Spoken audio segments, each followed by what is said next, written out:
without joining hands together to speak about something very basic principle. If you could see on the screen, that's a seed thought for this CTC, which is evaluate what you want, what gets measured gets produced. When we talk about liberal arts, we always speak about creativity, right? We speak about creativity. There can be forms of expression, it can be ways of doing things, it way of presenting it. It mainly talks about creativity. But when we say creativity, we together, students, a learner, and everyone, we must know that how do we assess the creativity. If you know that how to measure the creativity, we also can produce the creativity. So all of us, we have a mutual role to be creative because we are in the field of liberal arts. But we must know. When I say to an engineer, measure 2 feet, he goes and measure 2 feet, he brings the rod of 2 feet. But when we talk about creativity, these are high order skills. So we must discuss how do we measure the creativity. Now with this, let me welcome and give a brief description about our guest today. Dr. Preeti Joshi madam don't need an introduction, right? She is the one who is driving whole of this ship. So our very own colleague. Dr. Ashok Wadje is the registrar for National Law University, Aurangabad. National Law universities are universities with a lot of name and fame into this thing. Now why law and why register these formal designations in here? Because when we speak about creativity and everything, we also have to be in the frame of a university and a structure together. So we have invited sir with a lot of rich experience into academic administration. We also have Dr. Smita Lele madam. She is the Emeritus Professor at the ICT Mumbai. It's a very renowned institute established in 1933, has a long career as a faculty, as a control of examination, as a registrar, and lot of administrative roles have been played altogether. She is the first woman engineer got employed by the Unilever Industries. So good things. Why Dr. Smita Lele is in here? We really want someone who, do lot of things into a creative domain. She has her own YouTube channel and been very active. She has her own book written, very active in doing this thing. So there's something who travel as a very formal thing as an engineer, which is always 2 + 2, integration, Laplace differentiation, all of it. I'm also an engineer, fortunately, unfortunately. So we started with something like that into numbers and everything. And then we also, so being a professional, spent long time into industry and everything, she also has a creative edge to her overall journey of profession. We have Srimati Ila Bhateji. She is a very renowned artist and Kathak guru. We have been knowing her in this part of Pune, in Maharashtra and all places. She has been very instrumental in teaching people. Now teaching, Shama Bhate, teaching people, it's something very unique when we do it. Now when we have these people in here, we try to have a panel discussion for over 45 minutes going forward. Panel discussion don't have one-way traffic. Myself and Joshi madam will have few questions in mind, we'll ask them. They also have few things to share over creativity. We'll go ahead with that. You are most welcome to put out your ideas on piece of a paper, which is already given to you. This piece of paper don't have lines, rules onto it. We don't want you to be having a good handwriting, which sometimes you don't have also. But we just want to put your thoughts on a piece of a paper. We will recollect those pieces of paper back from you. We'll see all of the discussion, your suggestions, everything goes forward, and can we accommodate myself and Dr. Preeti Joshi together to have into the academics, which you are going to witness for next of your journey. Because I have been talking to a couple of students from, maybe I will be happy to tell to my guests, Bhate madam, Wadje sir and Lele madam, students have been saying, why pen and paper? Why can't we have other forms of things to have an assessment? Why pen and paper always? Which faculty also says because of handwriting, but then it's a mutual this thing, many ways of expression, technology integration, all of it doing. So this is two-way, 45 minutes plus we'll have a good round of interaction, panel interaction. We will call it not brainstorming, we'll call it brain farming. Storms takes out everything. So we'll not have storms, we'll have farming, so we'll have seeds here and we'll see how got it developed going forward, right? So with this, I welcome all of the guests on panel in here.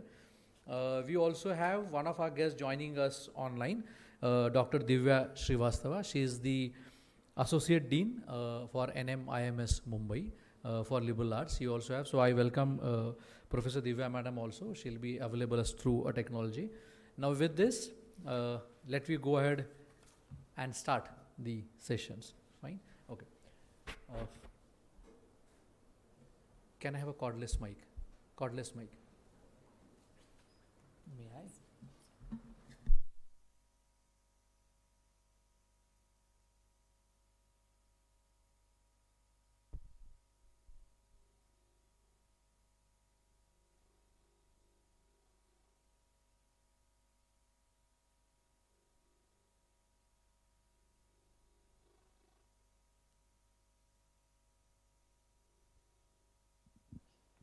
Hello. Yeah. Being a little informal, allow me to have a very casual sitting. We have only one mic because only one will speak at a time. That's why we have only one mic. Okay. So, first, it's not a question. First concern which I'll share with Shama Bhatta madam, starting with you, is since you are a performer and have done a lot of stage shows, you have groomed students. We have students sitting in here who have been groomed with you. My question is, are the artists born or can they be made also?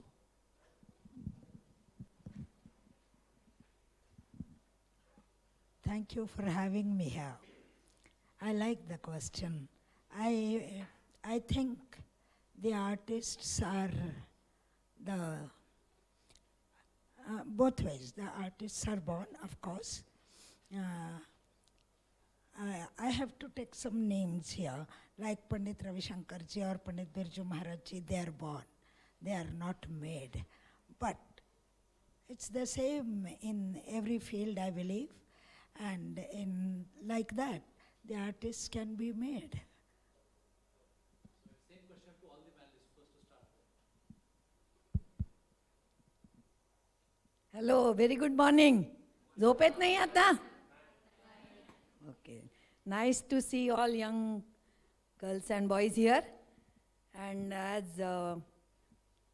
Shamatai had said, I think all of us will agree कि थोडा गुण सोन्याचा आणि थोडा सोनाराचा.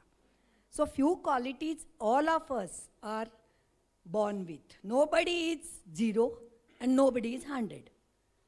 But it is the job of the teacher and mentor, parents, society, experiences तराशने के लिए हीरे को. And so the best thing is, if you can find out your passion matching your profession or vice versa, it doesn't matter whether you are born or not. All of us are born. And life is an art. So in that sense, all of us are born artists. So let's try to rock the stage. Same question to me? Yeah. So just to set the context. Okay. A very good morning to one and all present over here, respected panelist members. My regards to all of you. This question is, I see this question firstly from the point of view of anthropology or a biological point of view. I do not actually know. I am not studied science student. 12th standard I had a science. Beyond that I do not have any kind of science as a subject. So scientifically I do not know whether the genetical materials are transmitted. So that I don't have any idea. Whether genetic materials of your transmits to your offspring, that I really do not know. So whether they are born with talent, I really don't have answer for this. But so far as whether artists are made, I 100% I agree with this. I have no reservation for this sentence that they are made in the society, because the society where we are living in a committee of the people, and it all depends on who's taking care and how the child is being taken care of. I'm referring to the child because it all starts from the teenage. It all starts from the adolescent age, or it all starts, if I say from the legal point of view, it all starts from the minority age, below 18, right? After that, you are free.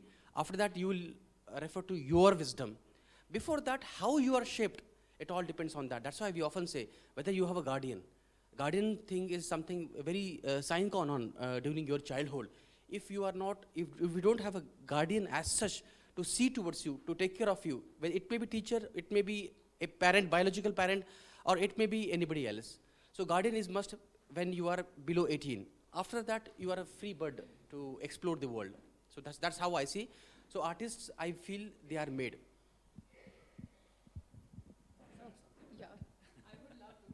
Being teacher, always there is something to add. So very good morning, students. Happy to see you here. So liberal arts definitely will give you an opportunity what we are thinking about, and this is for betterment in assessment. See, when we call examination, as we were discussing, examination, that word is been given to us by the statutory bodies, examination departments, but we are trying to call it an assessment. So going towards the question, I feel that artists, whether they are born or created, so I feel that we are the universe. Universe is always hidden in us. So we just need to explore it. All seeds are there, good, bad, right, wrong, all seeds are there within us. What we farm, that is more important. So each and everyone is an artist, I feel that. If you write something, if you are a writer, you are an artist. If you are a homemaker, you are an artist. So you must have seen that all teachers, they have different shades. Why they have different shades? Because the way they have reared up, that is been produced. Same is the case with you. I feel that now, as sir rightly said, that these are foundation years in your life. So what seeds you want to grow within you, that is with you. So you need to believe in yourself, and you can be an artist. Each and every can be an artist. Only thing is that we need to see ourselves in that way, and we need to rear up in that way. So I think you, each and every one of you are going to be the big artists in life. Whatever you want to achieve, you can do that. Only we need to believe in ourselves. So that way we are here to facilitate your journey, but still you need to believe in yourself. Yeah, thank you. So you also are free to also put one line on this paper also, if what the answer you feel in your own mind, whether they are born or they are made.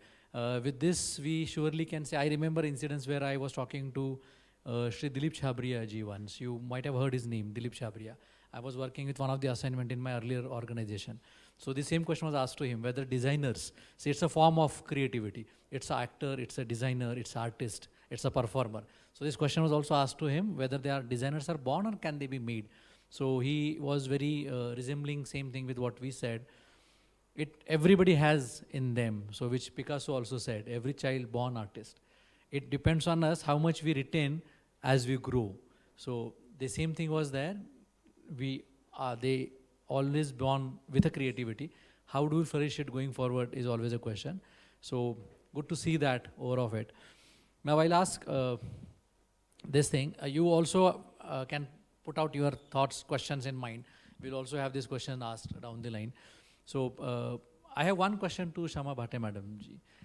Many of the times when it comes to measuring something, in case of a definition, mathematics, science, diagram, explanation, maybe in case of a law, penal codes and everything are very black and white. There's one right answer or wrong answer. When you judge someone as a good dancer, it's expression, it's being creative, maybe amount of expressions, amount of experimentation brought in, all of that comes in. So when you judge someone as a dancer, when you performer, creative quotient of that individual, what is that you see into an individual when you say someone, yes, is a right and a creative performer? When I would evaluate the person in two ways. First of all, on the stage and otherwise, because whatever comes to the performing platform is not 100%. But first I will talk about it. When I see a person, I look for grace and balance and harmony. That is number one. Then the stage presence, and then the integrity to the substance they are presenting.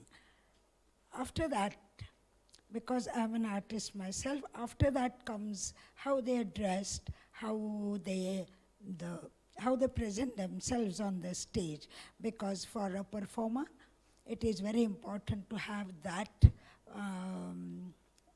part too, not just the core art form, but the peripheral things as well. When I assess or evaluate a person as an artist, not on the stage, I also think about how much depth, how much knowledge, how much integrity that person has about their own art form. And lastly, the quest. If the person has the quest for what they have learned and what they are practicing, I'm happier.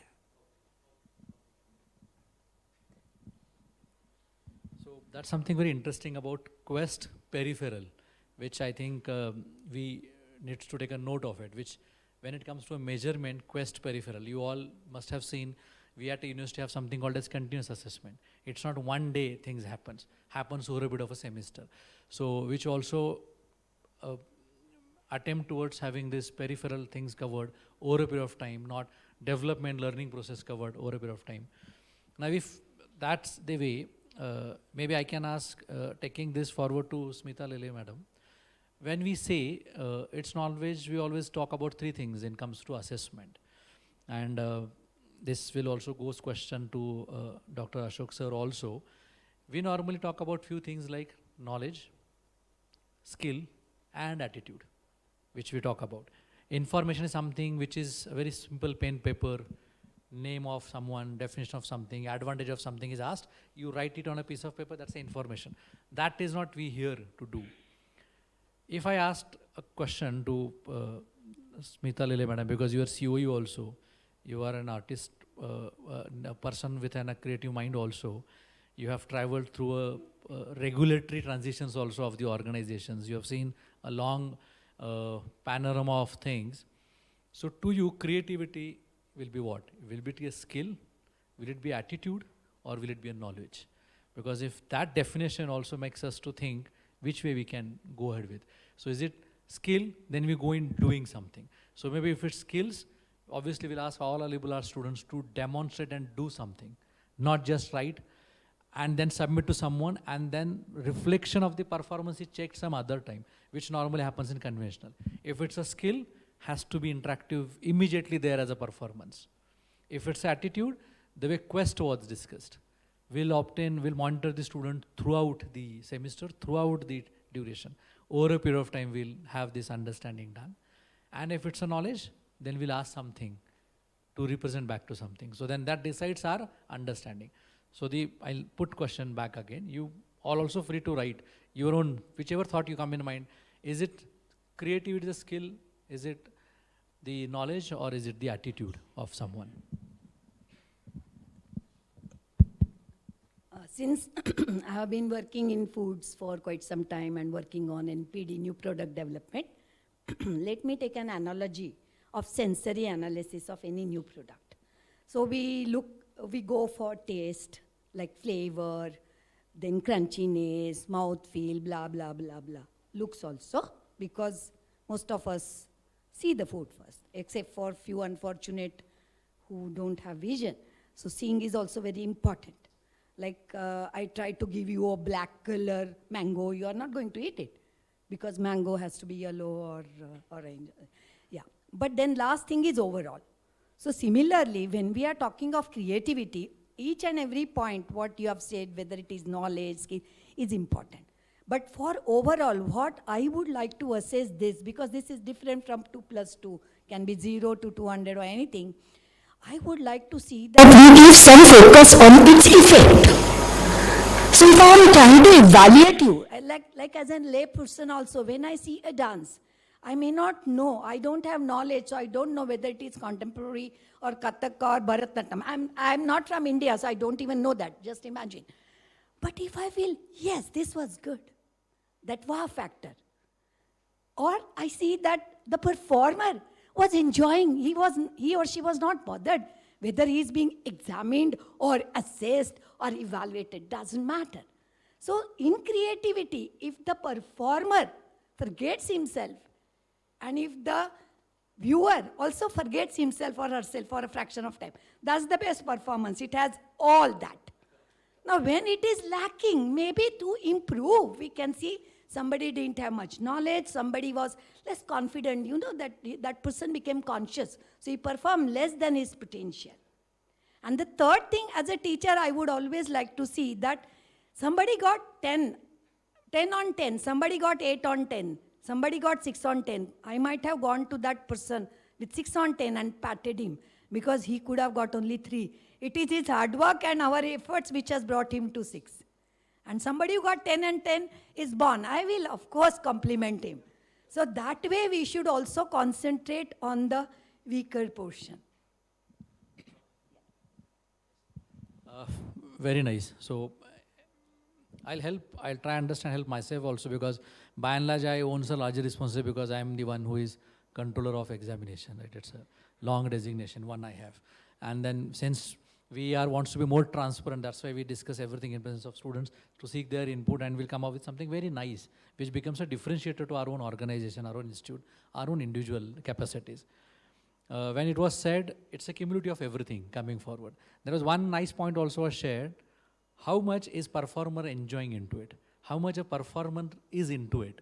So it so happened many of the times we are students, we were also student once, we attempt it for sake of receiving a marks, maybe sake of getting the grades, and maybe sake of securing a CGP or something.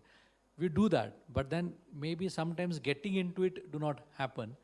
So maybe assessment is not only that reflection where we see how much is written and what is done. It is also how much you feel like getting into it is also. So maybe at the faculty side also we'll work out couple of ways of assessment methods where student like feeling into, getting into, and then performing something. That is something like involved into it and doing it. So we'll also figure out couple of more ways of assessment method. In line to this, if I ask now to Dr. Ashok sir, since being a registrar, National Law University, Law, National and Registrar, all three things comes together, and professor thing comes together, becomes too challenging, and then maybe making him to sit in here and ask something and answering it is further challenging. These are very challenging fields altogether have. So now what happens normally is, regularity said that a student normally has similar, students normally have a very similar way of getting the assessments done. A class of a 30, class of a 15, one kind of a thing, and they have one way of doing it, which also at times becomes a little regulatory to us also. Now creative is a form where we can't have one assessment done one way. So my question is, can we not adopt that every student is responding back in a different way? Somebody is performing a presentation, submitting a presentation, somebody is performing it, somebody may be doing in a peer, team of 5. So all of that various ways of putting back to the same assessment done, how open are we as an organization to have this?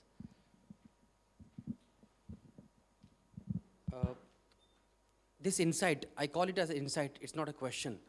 This insight takes me back to one arena where how judges are selected.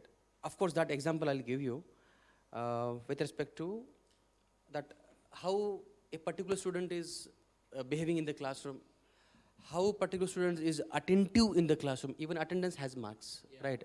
How a particular student is patiently listening to what teacher is providing inputs to all of you, how a student is responding to or reacting to what are the soft skills of students, how is your behavior in the classroom, what are your gestures, whether you are surprised by the insights given by the teacher or you have no reaction at all on your face.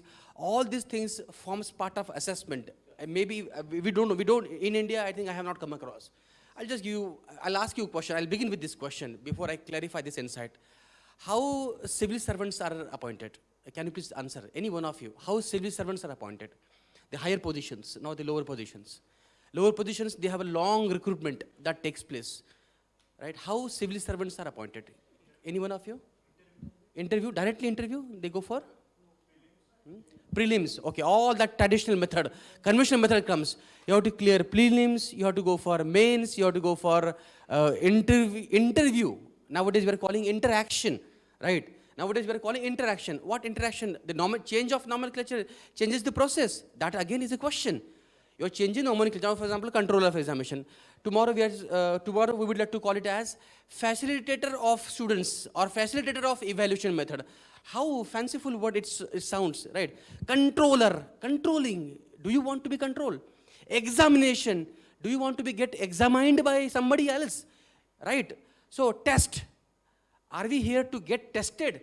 So all these words are negative words, but we have to go with the flow at times. We can't help it. I'm sorry, sir. Even I was assistant controller of examination when I was in National Law University, Jodhpur. So even I had been controlled by my controller of examination, and I controlled all of you. So one bad incident I would like to put forth over here as an assistant controller of examination. That's a scene of mine. Maybe I had to pay some at one point of time. there is a candidate who did PhD for 5 years, married woman. Unfortunately, I'm saying married woman. So I'm not giving example of a married man, because always we had to give example of married woman, because all scenes happens to her only. Married woman having a kid issue was pursuing a PhD in National Law University Jodhpur, and she somehow with great difficulty adjusting family responsibilities, and again family responsibilities I'm associating with the females. I'm sorry for that. Taking care of family responsibilities, taking care of matrimonial responsibilities, taking care of her personal responsibilities, professional responsibilities, and then this research endeavor. So she submitted thesis, somehow with great difficulty submitted thesis. We sent thesis for evaluation to XYZ person. XYZ person had no idea at all the background under which it was done. The background, the difficulty with which the person had prepared this very monument. No idea at all. He will only see the paper which is in front of him. The background, the feelings behind the paper he may not. And that's quite natural. You would not expected to, right? Because otherwise it will be like seeking sympathy on that very take. So he evaluated and he said, it is just in the form of a textbook. This is not a thesis. PhD theses are not made like this. What contribution you are giving by just writing a book? So writing a book is bad. In that case then, compilation of different information and together is bad thing again. So he gave negative remark, and 5 years labor got spoiled. Again she was asked to resubmit. 2 years after she submitted, again that got negative remark. Unfortunately, I had to cancel. So you're putting a labor for 7 years, leaving aside personal life, and ultimately what is coming to you? The failure. 7 years, PhD thesis, failure. Again, she was asked to go back and start afresh. That's how these stringent regulations that we have. The reason for this is the bad practices that we employ in our examination systems. And I appreciate MIT WP World Peace University for having such kind of interaction. And I came in person long back. I'm sorry, sir, I'm taking much of your time. I came long back from Aurangabad to this Pune, leaving aside all responsibilities. Today, our students have joined in person for this new semester in physical, not in virtual. Still, I am here, leaving aside all this thing, because wherever performing arts comes, wherever liberal art comes, I will be there. That I have made myself sure. Okay, all right, coming back to the question. So how public servant is appointed, civil servants? These three methodologies. You have to study history, which you have already studied. You have to study political science, public relations, economics, psychology, law, English. Again, you have to study. You have been asked to study again and again. You have been asked to go through the voluminous information that is available in the form of textbooks which are sold in the market. You have been asked to well prepare yourself. So a framework is being given to you, you fit in yourself. This is how we are appointing our IPS, we are IFS, IRS and IAS. That's how we are appointing. And just interaction, when you come in interaction, then you try to show, oh, we are asking questions on international relations, we are asking questions on economics, we are asking questions on behavioral science, psychology, public welfare, children welfare, women welfare, this, that and what not. What about prelims? What about mains? We are not bothering that. Written examination, lengthy thesis examination. Okay, leave it aside. Now come to the judiciary. How judges are appointed in High Court and Supreme Court? Anyone having idea? How judges are appointed in High Court and Supreme Courts? Sorry, High Courts and Supreme Court. There is only one Supreme Court. And there are various High Courts. Anyone having idea how judges are appointed? How a Supreme Court judge at the age of 55, is he or is she asked to give written examination like IAS and IPS and IRS? No? CLAT for admissions, law school. CLAT for students, law students. I'm talking about a judge. Chief Justice of India is almost equivalent to Prime Minister of India. Imagine the power. Almost equivalent to. Chief Justice of India is the only person who can say no to Prime Minister of India. Is the only person. Remember, the power of judiciary. How? Yes, please tell me. You had something to say? Yes, yes.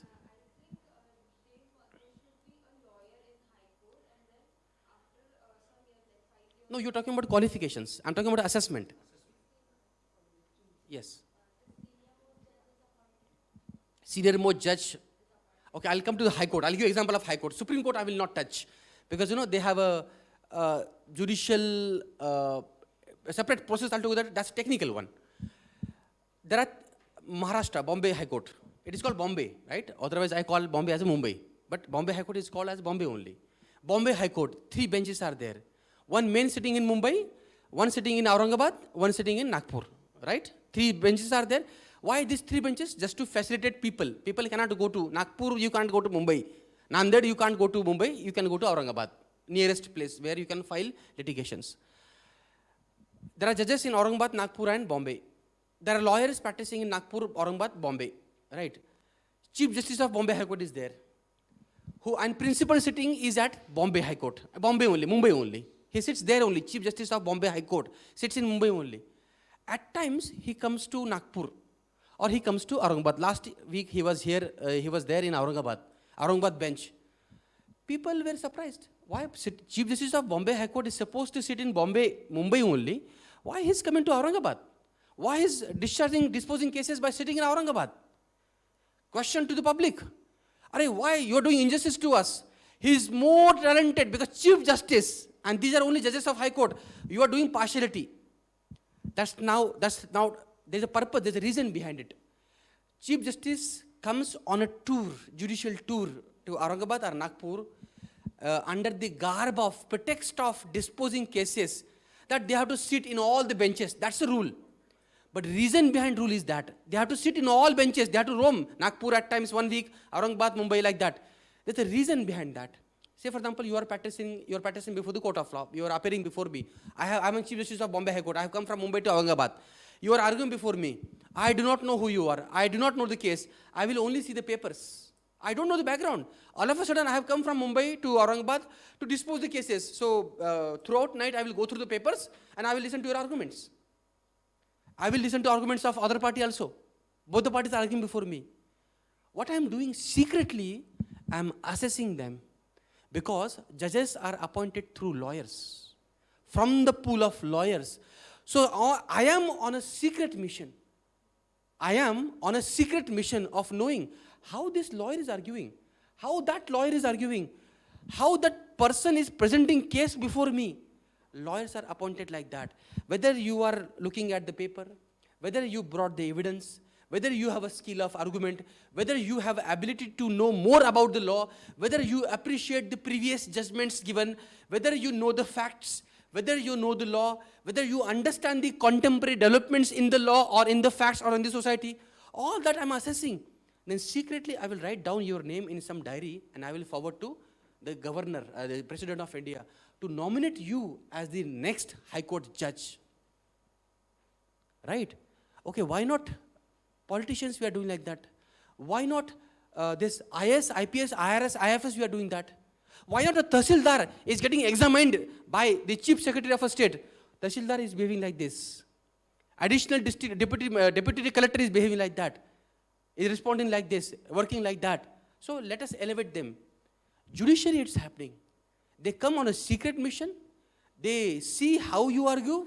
They note down how many cases you dispose successfully, how many number of cases came to you, and then they nominate your name to the President of India for nominating you as a next judge. That's how.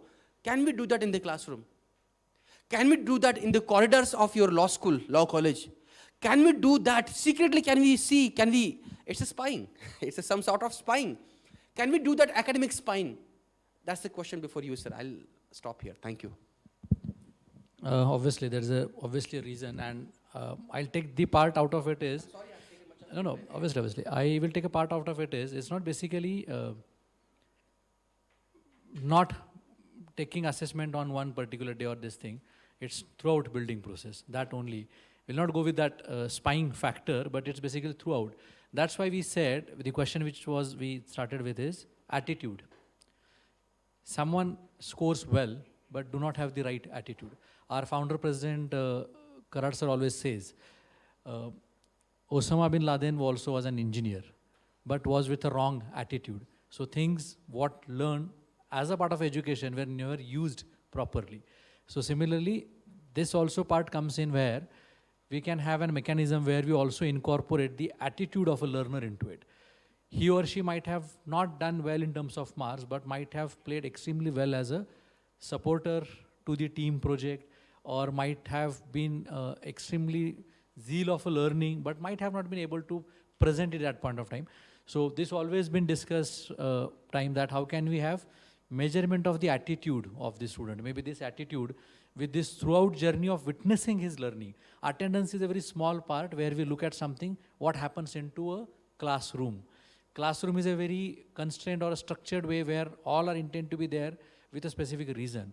But what sir is saying, someone is in corridor, canteen, participate into various activities. So maybe these things can give us a boost that maybe participating into the events, organizing the events, going beyond and helping into maybe some social initiative or something also can be acknowledged at the assessment. So something of that nature can be brought in terms of acknowledging the assessment.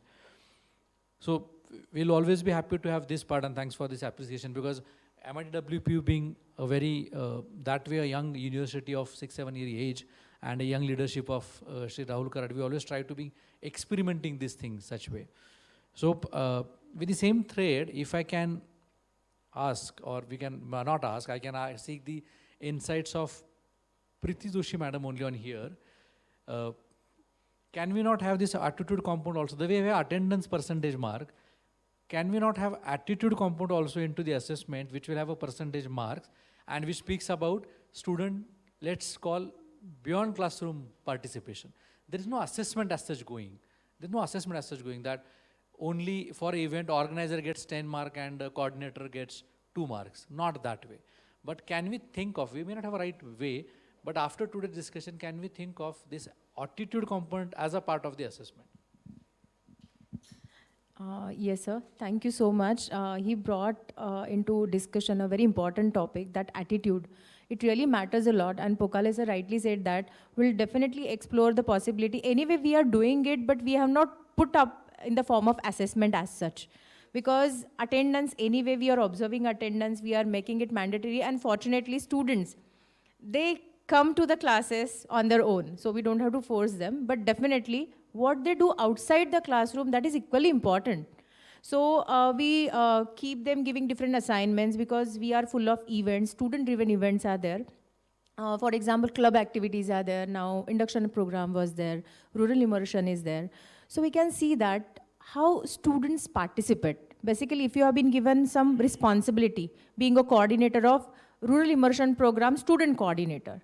So in what way you are performing, how you are taking into consideration other fellow students, how you are talking to them. It's not only one student, but it's committee, how they are working. So definitely I think that here at MIT World Peace University, we definitely have a chance to assess the attitude. It's not directly, I'll say that, examining, but definitely assessment can be done. Through simple example, we can say that somebody is standing in the corridor and new students are coming, and if senior students, he is hurrying for the lecture, but somehow he could see you and you are asking, can you please explain me where is Vivekanand Hall or where is the laboratory? MIT being such a big campus, I know that it's very difficult to explain something, but still that person just waits over there and tells him, my lecture is there, I'll give you a brief idea. If you can't get it, downstairs there is one office, and talk to the concerned person. This also makes much difference. It shows that how cordial you are with that fellow, and that other person will definitely be happy, yes, I am in the right company, I am in the right environments, and that's really positivity we are passing it on to others, and that creates impact, and that builds the community, and that builds the university. So absolutely right, I think we all will sit together and will definitely work on this, and this will be taken into consideration for the assessment, at least for liberal arts.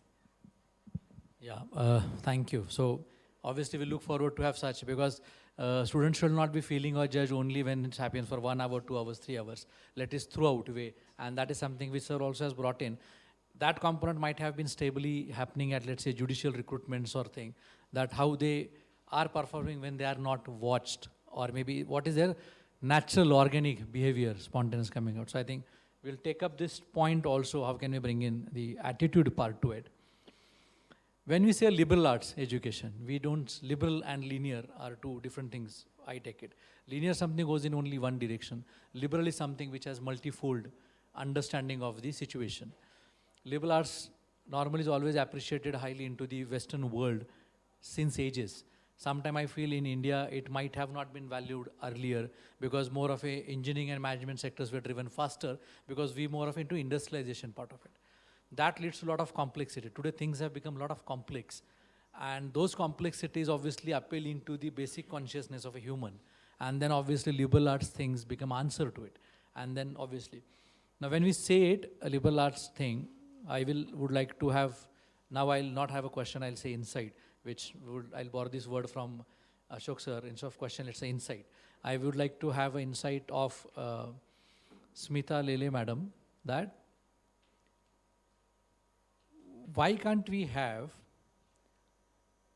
10 assessment methods defined already? So there's a question, there's an examination of this particular X subject. And normally we say, all of us, we sit in a classroom, we'll give you answer sheet, you write something. Or whatever it is, but all of them do one.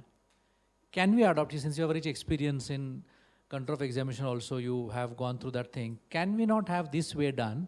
We'll set up 10 ways of assessment for this one particular subject. And student is free to choose one out of it and submit the response back, right? So this is something, can we do that kind of, and maybe we'll do it as a experimentation and can seek the benefits of it or the insights of it, details of it.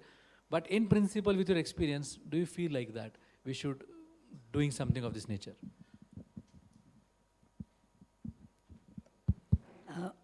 Before coming to this answer, let me just add one thing for that PhD incidents, what you have said. There is always a guide also. And a candidate does PhD only once generally. But the guide has guided half a dozen. And so the guide should actually, Margadarshak, should not submit a thesis which is like a textbook or something like that. So it's not just the evaluation. And evaluation has to be unbiased. Otherwise, or just on sympathy, we cannot keep giving everything, then give all the degrees to everybody. And so, gone are the days of chore police. That is, teachers are not the police and students are not the chore. So, if in a class, large number of students are failing every year in a particular subject, that's, the teacher needs to introspect because students are changing. Subject is same. And then why those students who are passing in all other subjects are having mass failure in X subject? It could be sometimes mathematics at first semester, whatever it is. So it is a teamwork. Like gone are the days, you might have perhaps listened to the corporate story of Marico also, of that rabbit and tortoise. I won't tell you now, some other time. So no competition, but it's a teamwork against the environment. So we should have all the evaluations where it is a participative interaction. So kind of we are moving towards open book exam.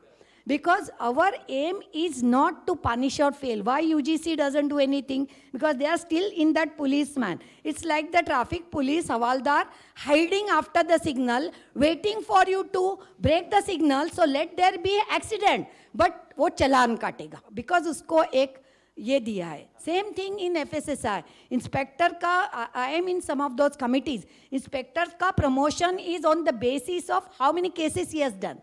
I've been always telling कि you should promote that जिसके area में एक भी case नहीं, because then everybody is following the rule. He should pick up 100 samples and he should say that all the samples have passed. So why are you encouraging a police so that he wants chore only, na? नहीं तो he will not get promotion, na? चोर को नहीं पकड़ा तो. So that kind of thing, like even I remember a very good advertisement, now that Sylvania Lakshman company is not there, so I can take the names. And they just started saying, ek Ram Lakshman do bulb. So they used that, you know, this is 40 years back. And they took, Philips took Amitabh Bachchan, he was only 40 years, but they showed him 75 years. And he's sitting in an easy chair and saying, ye bulb maine mere bachpan mein lagaya hai. So they gave a wonderful message कि बार बार राम लक्ष्मण क्यों ले रहे हैं, बड़ उड़ रहे हैं. Philips का लगाओ, भूल जाओ. So it is the viewpoint, what you are looking. So let us have exam or assessment as a teamwork with the teacher. So it is a wonderful idea. If it is specified, no committee will object if it is specified that for this subject, these are the 5 things. But you should always have a combination. Like somebody was saying, why paper? Okay, fine, no paper. But then what is the option? Because the easiest thing is to question and criticize. And the most difficult thing is to give solution. So All the teachers are always ready because it is end of the day, we are trying to make you into a better and more useful person in the world so that you get job and fame and name and good partner, whatever you are looking for, whatever is your wish list. We are the facilitators as teachers. So we can have multiple type of things, but we should keep some discipline in that. That means they will have to tell in advance what will be their method. They cannot just last minute, अरे इसने PPT लिया, मुझे भी PPT देने का. That kind of discipline has to be there. Because even in nature, when you take a petal of rose, every rose petal is different even in a single flower. But even a 7 years old kid will say this is rose petal. That means the beauty of identity and yet some uniformity, not identical, identity, but uniformity. So that's the trick. We have to have that balance. And just one last thing, it's the viewpoint. Rose is my favorite thing. So when I show a rose, maybe boys will think of gifting on 14 February. Old people like me, means my generation, they used to put it in air, or some holy person will put. But an innovative person will always look at, can I make gulkand and have value addition? So what we need today is teachers and systems which will convert these flowers into value-added product. Thank you very much. That's a good point where can we not have assessment only, why examining only students is a part of learning? Why can't we also have a team of students or a class led by the faculty also, and then we'll all become part to it? It's not against this side and that side. Why can't we cumulatively enjoy this process of learning and doing it? So that's something very nice. So maybe we'll be glad to share with you. In the MITWPU, we are promoting something called as Know Your Assessments. And we have been discussing with a lot of faculties together, where we are talking about more than 100 ways of doing assessments. For example, crossword can also be a way of assessment doing it. Why you want it? We are talking about why open book. We are talking about why not open internet. So it's a matter of accessing information. We are in the world of internet. We anyhow have a lot of digitization brought to the examination already. Why not talking about open internet examinations? We are also talking and exploring, like, why can't we have take-home examinations? So it's not about student asking something which can be copied from somewhere. At least feel like liberal arts can't have repetitionally producing the information. It is basically framing something, create your opinion on something. So we are into it, and we'll obviously keep doing that. Now I have would like to have insights from Shama Bhate madam, since there are learners here. They learn something, and we as in a formal structure, we have to certify them. I have to say a student is so and so in terms of a paper which is a grade card or a degree certificate. We have to have that because outside world has not witnessed their journey of learning. So outside world need a paper which I have to do, and then that goes out. It's a learning this thing. Now when you are learning it, I would, since you have been a learner and also a guru in this process, you also have been learning yourself also, and you also have been making your students, Shishya also to be learned in the process. I would like to have an insight. What are those inspirations of learning? Is that you observe the surrounding and read a lot? Is that you meet people a lot? Is that you go back and take the references? You go and meet the gurus? Because unless until we have a learning insight in place first, assessment come next to it. So I would like to know from you how you keep this. We normally says, World Economic Forum says, today the people needs to be lifelong learner. World Economic Forum says, one of the quality of a professional, you have to be lifelong learner. Someone of this Shama Bhate madam's stature have learned something, achieved something, and not left the learning. They are in continuous of upgrading themselves with lot of forms of expressions and arts. So they becomes lifelong learner. We wrongly construed lifelong learner as a digital learners. Keep doing something may not be a way of lifelong learner. So if you could share some insight to the students in here, how can you become a lifelong learner? What are those motivations around? Thank you. I just want to comment on the first point it was discussed. Mine is a very small organization, but when we assess, we try to make all the students, unless they are able to get at least 70 to 80% in that, we do not make them appear for the exams. We work on them until they get that kind of expertise, because then it's the teachers' work that they do for a long time. Once they are there, so nobody feels that they are failures. That is one way of, but at the same time we are observing them. So it's also assessment, like he said, not only on the performing platform when they appear for the exams, but otherwise every day in everyday class as well. That how, if the person is concentrating, if the person is working hard, if the person is following the instructions, if the person is able to following the instructions and all that. So the teacher is helping them to do better and better, and so nobody feels that they have failed. It's only a feeling, because they take longer to get there. And what you said is certainly true. No artist can ever stop learning. And if you stop learning, that means you finished in a way, because the time is always flowing.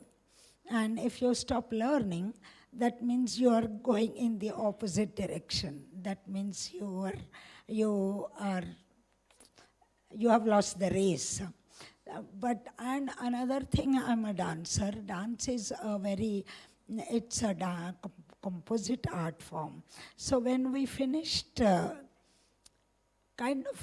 training, getting the expertise in technique, and we get proficient, then actually the learning starts. Because one is able, what you learn, you are able to transform it in your dance. So it's again transforming the knowledge through your medium. Dance is my medium, but knowledge is not only with dance. It is with music, it's with sculpture, it's with, like today I see the technology with technology, because it's actually, as you grow up, you understand that you had learned very little, and there is a lot more to do, because it's in the tradition. We are traditional artists. You need to go deep and deep into the tradition, but as a performing artist, we have to relate to the contemporary world. So in a way, it never stops. And just last sentence, that because it never stops, you always are very happy looking for it, and you remain young because you never stop.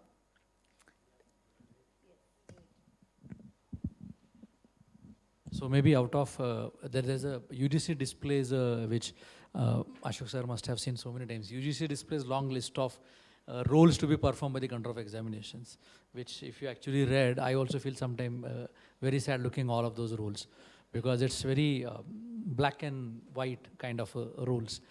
Maybe if happen to be, have a capacity to change it, maybe we can have this one of the rule that examination time also should be looked happy as together. So that's why only your assessment methods are such a way where a learner who is going through is enjoying it. It's not like a blood test or a MRI CT scan where you feel like going in and then coming back and something comes up. I think it should not be happening that way, and that's what sir was saying, test, examine, all those things were together. So that's a very thoughtful way. So so basically it is always said, continuous assessment is made for what? To measure the continuity of the learning. What we asked insight about keeping this continuity even after the graduation or something. So I think we also talk about one option where we speak about creating a portfolio of the student. This is one of the assessment method we are talking about. Portfolio in the sense, it not happens in one semester. From first semester to the last semester, students keep on contributing their work, their learning into one of the common place, digital portfolio.